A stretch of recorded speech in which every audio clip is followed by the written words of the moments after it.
तो गाइज आप सभी का स्वागत है हमारे चैनल कोडिंग मोनास्ट्री पे। और ultimate course on HTML and CSS आप लोगों का चल रहा है। यह है लेसन नंबर 3 पार्ट 1।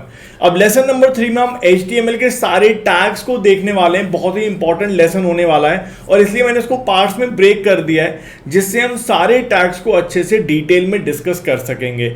इस लेसन नंबर 3 पार्ट 1 में हम मेटा टैग को डिस्कस करेंगे। बहुत ही इंपॉर्टेंट टैग है जो SEO में बहुत हमारी हेल्प करता है। तो चलिए चलते हैं अपनी कंप्यूटर स्क्रीन पर और मेटा टैग्स के बारे में सारी जानकारी हासिल करते हैं। तो आइए दोस्तों शुरू करते हैं अपना ये लेसन नंबर 3 पार्ट 1 जहां पे मेटा टैग्स हम लोग देख रहे हैं। और सबसे पहले शुरुआत करके अपने फोल्डर पे आ जाते हैं। इस फोल्डर में हम एक नया फोल्डर क्रिएट करते हैं, दैट इज लेसन नंबर 3। ठीक है, इसको क्लिक करेंगे, खुल जाएगा।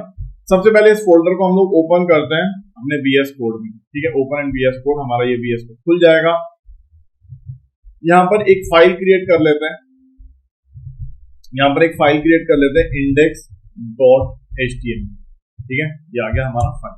अब इस फाइल को सबसे पहले बॉयलर प्लेट कोड याद होगा, एक्सक्लेमेशन मार्क मार देंगे, ये आ जाएगा बॉयलर प्लेट कोड हमारा।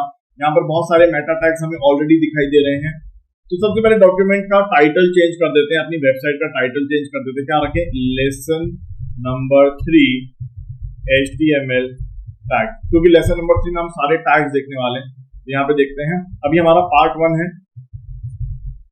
Lesson number 3 part 1 Meta tags. ठीक है, ये हमने कर लिया। अब इसमें अगर हम देखें, आगे चलें, तो यहाँ पे अगर हम गो लाइव कर देंगे, याद है गो लाइव क्या करता था? गो लाइव कर एक लोकल सर्वर क्रिएट कर देगा और हमारे पास ये वेबसाइट यहाँ पे दिखाई देने लगेगी, जिसका टाइटल चेंज हो गया है और यहाँ पे इसका बॉडी में भी ये आ गया है। अब जल्दी से सारे मेटा टैग्स के बारे में देख सकते हैं। चलो आते हैं सबसे पहले अपनी PPT के ऊपर। ये मेटा टैग होता क्या है?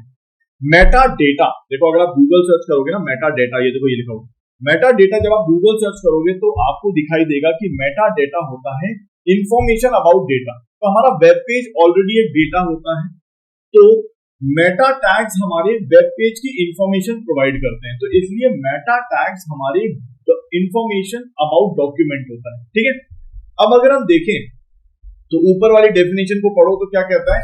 HTML टैग जो होते हैं, मेटा टैग एक HTML टैग है जो हमारे वेब पेज की एडिशनल इंफॉर्मेशन प्रोवाइड करता है।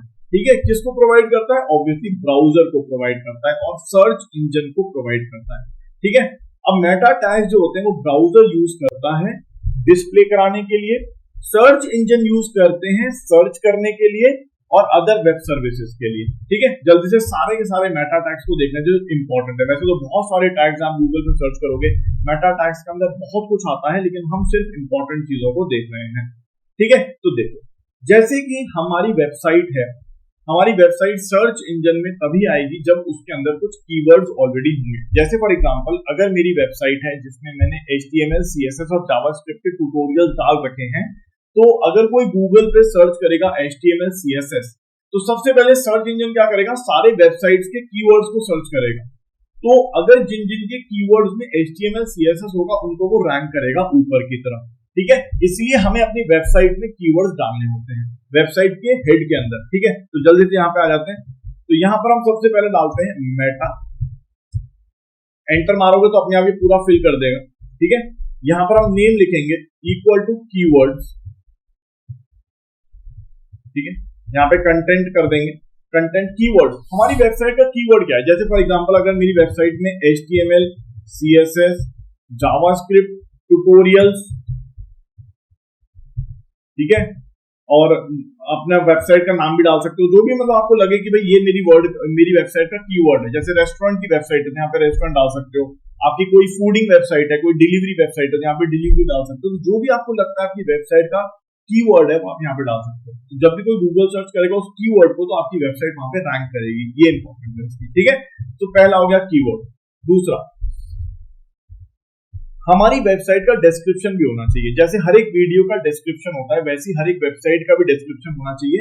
वो सर्च इंजन को हेल्प करता है हमारी वेबसाइट को रैंक करने में। तो इसीलिए आप यहाँ पे क्या करोगे? कीवर्ड के साथ साथ अपनी वेबसाइट का डिस्क्रिप्शन भी डालोगे। कैसे डालोगे?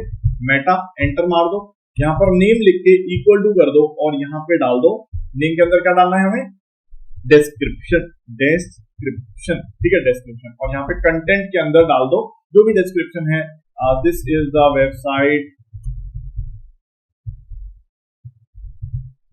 Created for teaching the students, जो भी आपको लगता है, टीचिंग द स्टूडेंट्स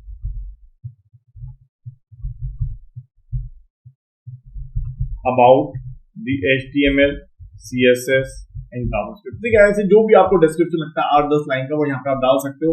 वो भी सर्च इंजन को हेल्प करता है अपनी वेबसाइट को रैंक कराने में।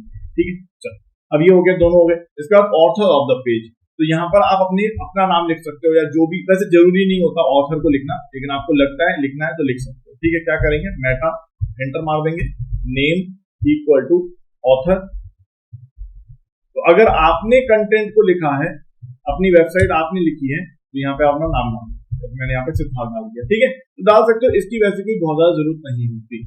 इसके बाद अगर आप चाहते हो कि आपका डॉक्यूमेंट ऐसा है, एक डायनेमिक वेबसाइट आपने बनी है, आप चाहते हो हर 30 सेकंड में वो रिफ्रेश होती रहे, ठीक है, तो आप क्या कर सकते हो, मेटा, जरूरी नहीं है, बहुत ज्यादा इंपॉर्टेंट नहीं है, क्या करोगे, HTTP, देखो मैंने HTTP लिखा, अपने आप ही आ जाता है। तो ये क्या होता है कि VS कोड हमें बहुत हेल्प करता है कोडिंग में, तो यहाँ पे आप क्लिक कर दो, अपने आप पूरा फिल हो जाएगा, आपको पूरा लिखने की जरूरत नहीं है। ठीक है, तो यहाँ पे हम क्या करेंगे, रिफ्रेश कंटेंट इक्वल टू 30, तो क्या करेगा, हर 30 सेकंड में आपकी वेबसाइट रिफ्रेश होगी। अगर आप 60 करना चाहते हो तो हर 60 सेकंड में आपकी वेबसाइट रिफ्रेश होगी। इसके बाद ये वाला व्यू पोर्ट वाला, ये वाला देख, ये वाला, इसको अगर मैं यहां से कट करके नीचे ले आऊं, कट करके नीचे इसलिए लेके आ रहा हूं क्योंकि हमने सीक्वेंस में लिखे हुए, तो ऐसे ही करते हैं। देखो यहाँ पे क्या बता रहा है, ये बता रहा है कि हमारी वेबसाइट का व्यू पोर्ट क्या है। व्यू पोर्ट मतलब देखने का, जो हमारी वेबसाइट कैसे दिखाई देनी चाहिए अपने ब्राउजर के ऊपर, वो यहाँ पे बता रहा है। Content width equal to device width, तो यहाँ पे क्या बता रहा है कि जो भी हमारी वेबसाइट की विड्थ है वो डिवाइस के विड्थ के बराबर होनी चाहिए। देखो हर एक डिवाइस अलग होता है, लैपटॉप अलग है, डेस्कटॉप अलग है, मोबाइल अलग है, तो ये जो कमांड है वो हमारे ब्राउजर को बता रहा है कि भाई जो भी वेबसाइट आ रही है, इस वेबसाइट की विड्थ को आप डिवाइस के विड्थ के बराबर कर दो। ठीक है, ये वाला कमांड ये बता रहा है। और जो इनिशियल स्केल 1.0 ये क्या बता रहा है, ये बता रहा है कि भाई इनिशियल जूम आप अपनी वेबसाइट का 100% रखना। ठीक है, अगर आप यहाँ पे 2.0 कर दोगे तो इसका मतलब आपकी वेबसाइट का जो स्केलिंग है वो 200% हो जाएगा। 0.5 कर दोगे तो 50% हो जाएगा। तो ये स्केलिंग आपको बता रहा है। इसके बाद एक और होता है रोबोट्स। ठीक है, meta name equals to robots, तो ये क्या करता है, ये भी इंपॉर्टेंट है, देख लेते हैं। मेटा यहाँ पे नेम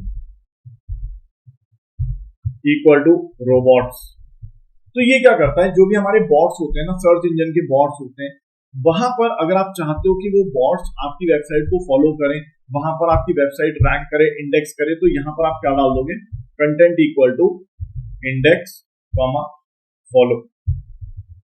ठीक है, आप चाहते हो कि आपकी वेबसाइट वहां पे रैंक करे, तो ये लिखोगे आप। लेकिन आप चाहते हो कि आप नहीं रैंक कराना चाहते हो, तो यहाँ पे लिख दोगे नो इंडेक्स नो फॉलो। ठीक है, आप चाहते हो कि वो बॉट्स आपको फॉलो ना करें, तो आप छोड़ सकते हो, आप यहाँ पे नो इंडेक्स नो फॉलो कर दो। लेकिन आप कभी भी नो इंडेक्स नो फॉलो करते नहीं हो, आप इंडेक्स फॉलो ही करते हो। ठीक है, तो ये हमारे मेटा टैग्स हैं। आप देखोगे ये वाला मेटा टैग मैंने पिछली क्लास में एक्सप्लेन कर दिया था। ये एक्चुअली बता रहा है कि हमारा UTF-8 वाली कोडिंग हम लोग करेंगे, जो कैरेक्टर सेट है हमारा। ठीक है, और ये अगर आप देखोगे तो ये हमें ये एज, जो माइक्रोसॉफ्ट का एज यूज होता है ना, उसके लिए एक कमांड दे रखा है। ठीक है, आप इसको रिमूव भी कर दोगे तो फर्क नहीं पड़ेगा, क्योंकि जनरली हम लोग ब्राउजर्स अपने फायरफॉक्स यूज करते हैं या क्रोम यूज करते हैं, तो इसलिए ये वाला कमांड हटा भी सकते हो, बट ठीक है पढ़े रहने दो, ये तो ऑलरेडी हमारे बॉयलर प्लेट कोड का हिस्सा है। तो हमने यहाँ पर 3-4 मेटा टैग्स देखे जो इंपॉर्टेंट है। एक कीवर्ड, डिस्क्रिप्शन, ऑथर, रिफ्रेश वाला टैग देखा हमने, और रोबोट्स वाला देखा। तो ये सारे हमारे मेटा टैग्स होते हैं। ठीक है, अब आप देखोगे यहाँ पे अगर मैं इसको सेव कर दूंगा तो हमारी वेबसाइट में कोई चेंज नहीं आएगा, यहाँ पे कोई चेंज आया ही नहीं। क्यों? क्योंकि ये सब हेड के अंदर गया है, और हेड यहाँ पर डिस्प्ले नहीं होता, हेड अपना काम पीछे करता रहता है। ठीक है, अब अगर इसके आगे हम लोग चलेंगे लेक्चर नंबर 3 पार्ट 2, जहां पर हम लोग कमेंट्स और एंकर टैग को देखेंगे। बहुत ही इंपॉर्टेंट टैग्स हैं और इसको हम लोग कवर करेंगे अपने नेक्स्ट पार्ट में। All the best.